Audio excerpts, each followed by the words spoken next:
नमस्कार मंडळी, आज मस्त अशी हिरवीगार हरभऱ्याची भाजी कशी बनवायची अगदी गावाकडच्या पद्धतीने झटपट होणारी ही भाजी आहे।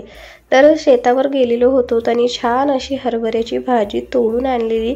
मस्त बघा, शेंडे शेंडे असे कोवळे शेंडे ही अशी भाजी तोडायची असते आणि ही भाजी केल्यावर सुद्धा अप्रतिम लागते। तर माझ्या पद्धतीने एकदा नक्की तुम्ही ही भाजी करून बघा। तर गावाकडून ही भाजी आणलेली आहे आणि छान अशी ही भाजी आपली एकदम कोवळे शेंडे घेतलेले होते बघा, मस्त हिरवीगार अशी ही झालेली आहे। तर अनेकदा वेगवेगळ्या प्रकाराने वेगवेगळ्या भागात ही भाजी बनवली जाते, पण आमच्या मराठवाड्यात अगदी झटपट मस्त अशी ही भाजी तयार करतात। तुम्ही एक ऐवजी दोन भाकरी काल माझ्या पद्धतीने जर भाजी बनवली तर चला तर मग रेसिपीला सुरुवात करूया। तर छान अशी ही हरभऱ्याची भाजी घ्यायची आणि मोठे मोठे शेंडे आपल्याला मस्त खुडून घ्यायचे आहेत। तोडतानाच एकदम बारीक जर खुडली अशा पद्धतीने तर आपल्याला जास्त निवडण्याची गरज पडणार नाही। तर आता मी जे मोठे मोठे शेंडे आहेत ते सगळे काढून घेते आणि इथे एक वाटण बनवून घेतलेला आहे।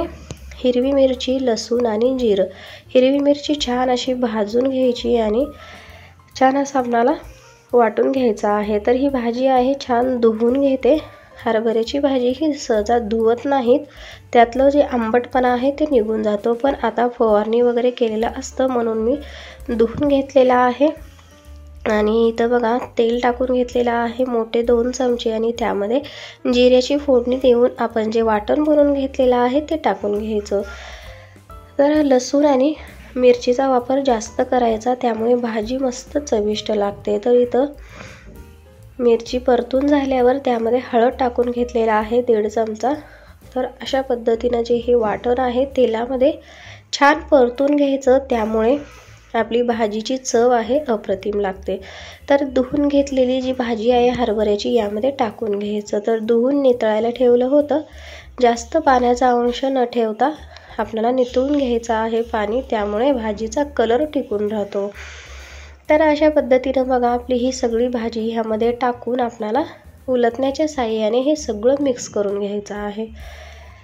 तर अशा पद्धतीने छान असे आपल्याला हे एकजीव करायचं आहे, जेणेकरून जो मिरचीचं वाटण आहे ते छान आपल्या भाजीला लागलं जाईल। तर अशा पद्धतीनं जी मिरची जी वाटताना आहे त्यामध्ये मी मीठ टाकलेलं होतं, तर त्यामुळे सगळ्या भाजीला चांगल्या प्रकारे मीठ लागतं। तर वरूनही थोडंसं आपण मीठ टाकणार आहोत। थोडीशी भाजी आपली ही छान अशी शिजून कमी व्हायला लागली की त्यामध्ये मीठ टाकायचं, त्यामुळे भाजीचा अंदाज कळतो।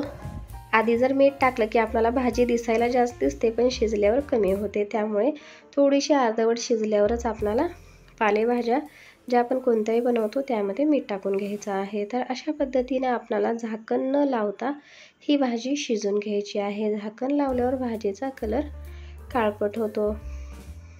तर अशा पद्धतीने मी 2-3 मिनटं ही भाजी अशीच परतून घेते आणि छान अशी शिजून घेते, जेणेकरून आपलं जे वाटण आहे ते छान सगळ्या भाजीला लागलं जाईल आणि मीठ सुद्धा सगळ्या भाजीला लागलं जाईल असं मिक्स करून घेते।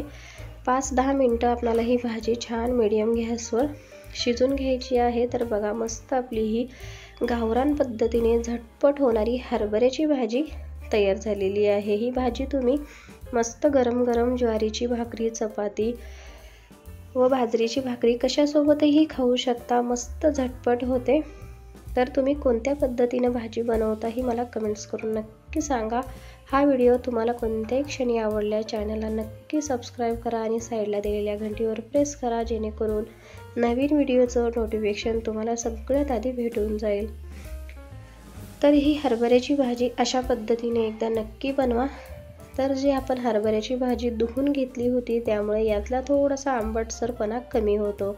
तुम्हाला जर थोडासा आंबटसरपणा ह्यामध्ये आणायचा असेल तर वरून थोडंसं लिंबू पिळून ही भाजी गरम गरम भाकरीसोबत तुम्ही खाऊ शकता। तर ह्यामध्ये काही जण शेंगदाण्याचा कूट सुद्धा टाकतात, तुम्हाला आवडत असेल तर नक्की जाडसर मस्त खरपूस शेंगदाणे भाजून ह्यामध्ये टाकू शकता।